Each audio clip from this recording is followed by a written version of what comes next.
করছি। এই বড় একটা উদ্যোগ নেওয়ার জন্য মাননীয় মুখ্যমন্ত্রী মমতা ব্যানার্জিকে আমি অনুপ্রেরণা জানাচ্ছি। আজকে পশ্চিমবঙ্গে কি আছে তুমি বলো? আজকে পশ্চিমবঙ্গে এটা আছে। আচ্ছা খালা, আজকে আমিও তো গ্র্যাজুয়েট, আমি রাষ্ট্রবিজ্ঞান নিয়ে পড়ে কি করছি, তবু এটা ছিল।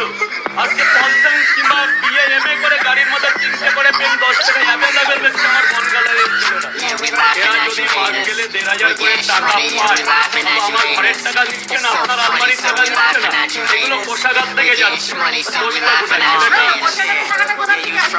আমাদের মতন প্রত্যেকে, আমি তো দিচ্ছি না, তুমি দাও ট্যাক্স দিচ্ছ। অত ধরতে গেলে হয় না। বাবা রাত্রে মানুষ ট্যাক্স দিচ্ছে।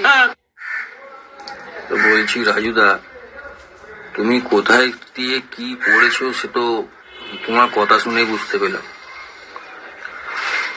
বুঝতে পেলাম এই কারণেই। তুমি কথাটা কি বললে, আমাদের কারোর থেকে পয়সা যাচ্ছে না, তো পয়সাটা কি তোমার বাবা দিচ্ছে? টাকাগুলো তো আমাদের থেকেই যাচ্ছে, আমরা ট্যাক্স ভরছি বলেই তো টাকাগুলো দিচ্ছে। আমাদেরকে বলেছো আর কাউকে বলতে যেও না।